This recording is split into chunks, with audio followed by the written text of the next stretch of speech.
कहता है वोटर का कारवा पहुंच चुका है राजा भोज की नगरी धार। भोजशाला ही धार की पहचान है।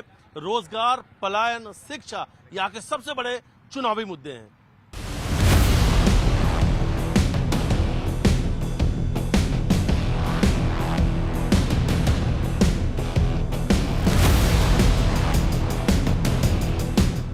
आपको लगता है कि मध्य प्रदेश की आर्थिक राजधानी इंदौर को कहा जाता है, सबसे बड़ा शहर इंदौर है, इंदौर से लगा हुआ धार है, तो जितना विकास होना चाहिए धार का, क्या आपको लगता है कि वो विकास हो पाया है? धार का विकास निरंतर हो रहा है। जहाँ तक मैंने देखा है बचपन से अभी तक मैं जब देख रही हूँ तो विकास निरंतर चलता ही जा रहा है। और भारतीय जनता पार्टी की सरकार जब से आई है, अभी पिछली 2 बार, अभी कल ही शायद मुख्यमंत्री जी आके गए थे और उन्होंने सभी लाभार्थियों को जो है सम्मानित किया और सारी चीजें जो है वो जनता के सामने है। इसीलिए जनता ने पहले भी बीजेपी की सरकार चुनी थी और अभी भी चुनने वाली है। तो लग रहा है आपको विकास हुआ है? कहा नर्मदा का पानी धार में 15 साल से सुन रहे हो, नर्मदा का पानी, विकास विकास विकास। ये गार्डन जो है, ये गार्डन ये कांग्रेस के कार्यकाल में बना, ये कांग्रेस के कार्यकाल में बना। और ये आदर्श सड़क जो है, ये एक ही सड़क है विकास के नाम पे।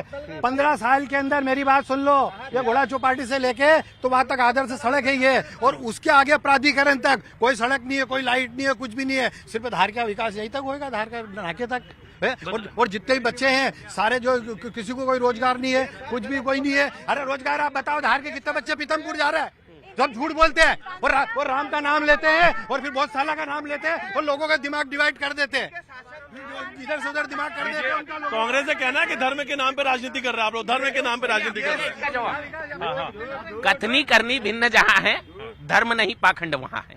और माननीय यशस्वी प्रधानमंत्री मोदी जी ने जितनी भी बात कही है उसको आज जमीन पे खरा उतारा है। वो सीए कानून की बात हो, 370 की बात हो, और सबसे बड़ी बात राम मंदिर की हो।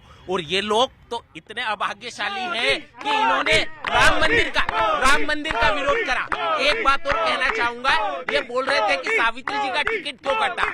ये भारतीय जनता पार्टी है, यहाँ टिकट कटने से कोई नाराज होकर वापस नहीं चला जाता। पर कांग्रेस पार्टी में जब भी जिसका भी टिकट कटा है वो कहीं ना कहीं दल बदल के चला गया है। और अभी भी आप साक्षात उदाहरण देख रहे हैं। एक सवाल आपसे ले लेते हैं। कांग्रेस कह रही है कि पीने के लिए साफ पानी नहीं है, धार अंधेरे में है, विकास जो है यहाँ से नदारद है।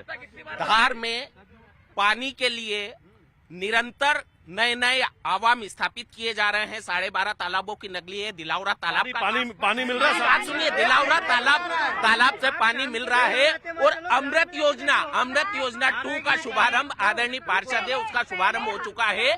और नर्मदा जल लाइन का कार्य प्रगति पर है। पानी है का? 12.5 तालाब में पानी है का? पानी तो बताओ, पानी बता दे ही नहीं है तो तालाब गिरा देंगे, ये गिरा देंगे। बीजेपी कह रही है आप पे कि पाखंड का आरोप लगा रही है आप पे। काहे का पाखंड का आरोप? पाखंड ही तो ये है हमारे पे। काहे का पाखंड का आरोप? हम तो विकास की राजनीति, विकास की राजनीति कांग्रेस करती है। विकास में नहीं तो किस पे चर्चा हो रही है इस वक्त, क्या लगता है आपको? हाँ, तो विकास हुआ ही नहीं धार का। मैं फिर बता रहा हूँ आपको। बीजेपी का जो पानी की बात कह रहे हैं, क्योंकि मैं पार्षद प्रतिनिधि हूँ, मिसेज मेरी पार्षद है।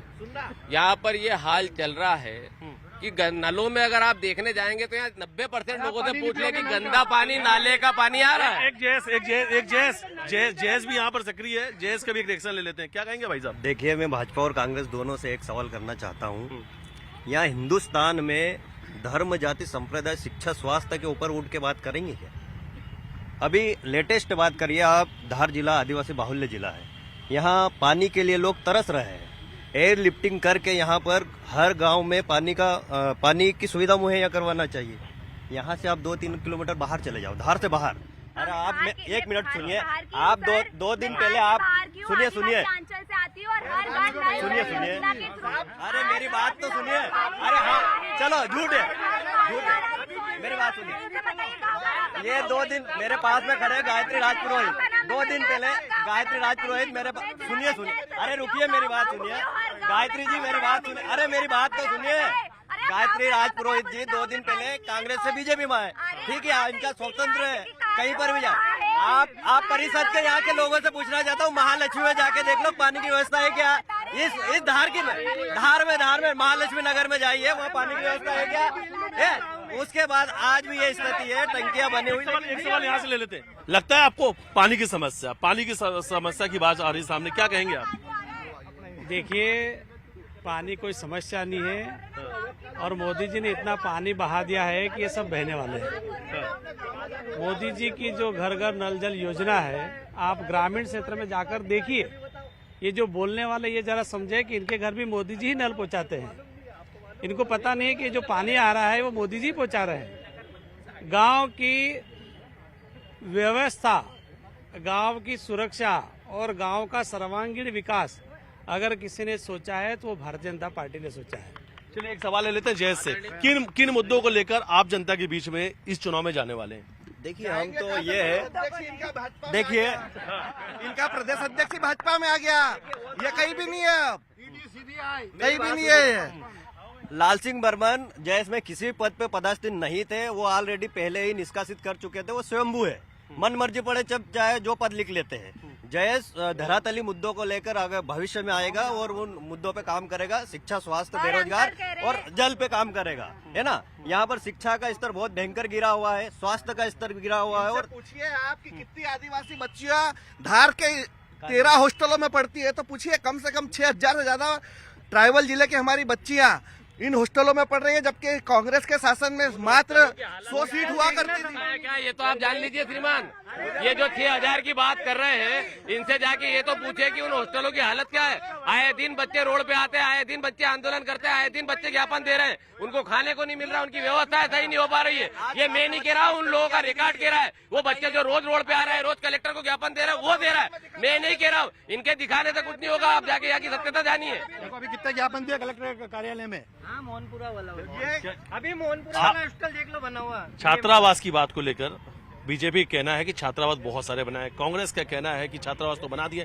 लेकिन व्यवस्थाएं नहीं। आपका क्या कहना है? छात्रावास बनाई बहुत अच्छी बात है, कांग्रेस ने भी अच्छा काम किया, बीजेपी ने भी अच्छा काम किया, लेकिन वर्तमान परिदृश्य में यह है कि छात्रावास तो है, लेकिन वहाँ की सुविधाएं ऐसा लग रहा है कि वास्तव में वो छात्रावास नहीं है। अच्छा, और वहाँ पर छात्रावास में खाने की व्यवस्थाएं देख लीजिए आप, सुरक्षा की व्यवस्थाएं देख लीजिए आप। टीचर है वहाँ पे, उस छात्रावासों में इनकी पत्नी टीचर है। हाँ, ये झूठ बोल रहे हैं। वहाँ की स्थिति बता रही है। अरे आप चलो, मैं आपको दिखा देता हूँ। मतलब हॉस्टल की स्थिति इतनी अच्छी है कि प्राइवेट हॉस्टल भी पीछे है उसके। पलायन और रोजगार, बेरोजगारी तो कांग्रेस के अंदर है, इसीलिए भगदड़ में जी तो भाजपा में आ रहे हैं। बेरोजगारी कांग्रेस के अंदर है, बेरोजगारी कांग्रेस के अंदर है, बीजेपी कह रही है। ये तो इन लोगों के पास नेता नहीं है जो ये कांग्रेस पे दबाव डाल के, कांग्रेस के लोगों पे प्रेशर करके उन पे ईडी सीबीआई की जांच बैठा के उनके उधर बुला रहे हैं। कांग्रेस का कहना है दबाव डाल रहे हैं, दबाव डाल के आप लोगों ने। अध्यक्ष जी बोल रहे हैं संसद में खड़गे जी कि अब 400 पार, तो फिर ये क्या करेंगे यहाँ पे? अरे तो श्रीमान 400 पार कांग्रेस के आने की बात कर रहे हैं, आप अपना क्यों सोच रहे हैं? खड़गे जी कह रहे हैं कि बीजेपी नहीं, कांग्रेस 400 पार आ रही है। कांग्रेस पार्टी तो आते कितने सालों से बोलती आई है कि वो आएगी, बस वो आते ही रह गई, वो कभी आने वाली नहीं है, वो आने वाली नहीं है। अरे जिस सरकार ने जब अटल जी की जिस सरकार में अटल जी की 2 थी, जब अटल जी ने बोला था, आज कोई बोल के बता अटल जी को कि भारतीय जनता पार्टी है, रहेगी और लड़ेगी।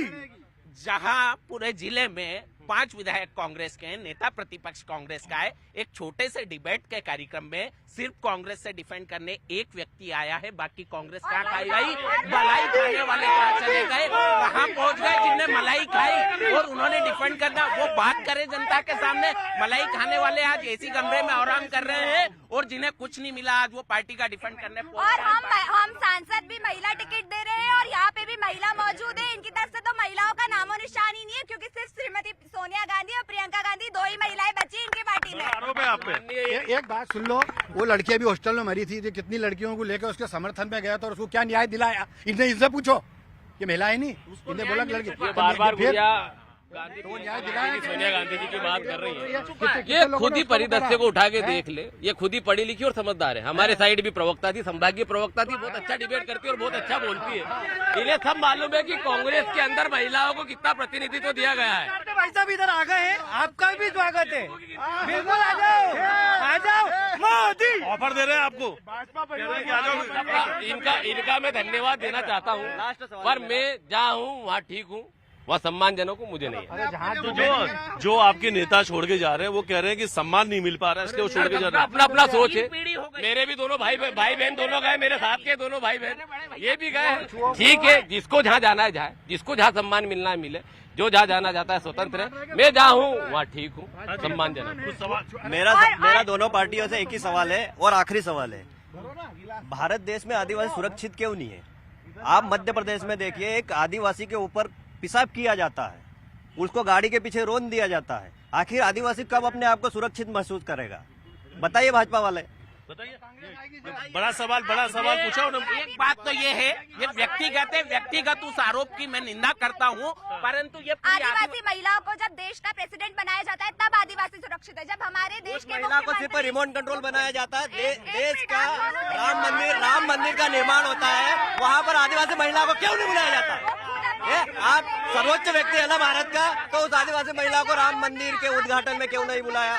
बताइए, भारत की सर्वोच्च महिला है ना।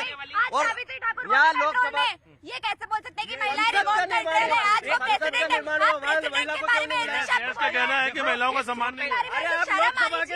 महिला, पहली बात तो वो महिला है, राम मंदिर में पहली बात तो वो महिला है। दूसरी बात वो राष्ट्रपति हमारे देश की, पार्टी से ऊपर उठ के इनको राष्ट्रपति का सम्मान करना चाहिए, महिला का सम्मान करना चाहिए। बोल रहे महिला रिमोट है।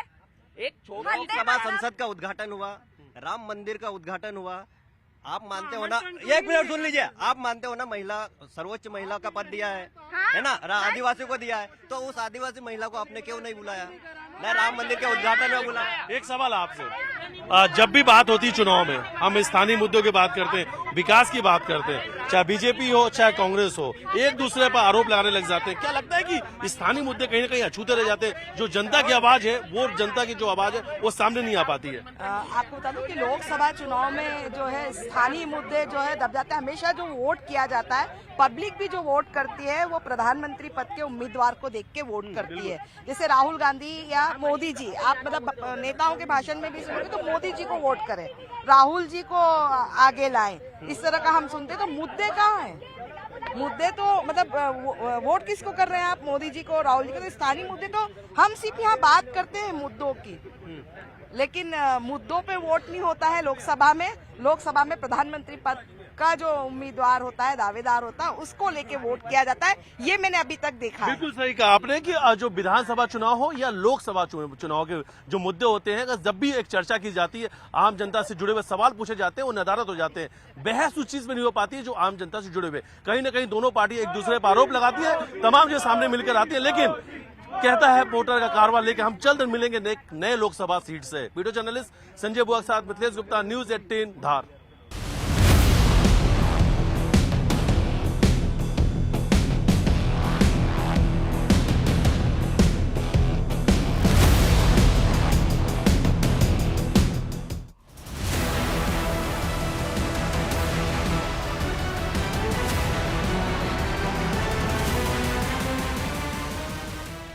खबरधार से जहां भोजशाला में 14वें दिन का सर्वे पूरा हो गया है।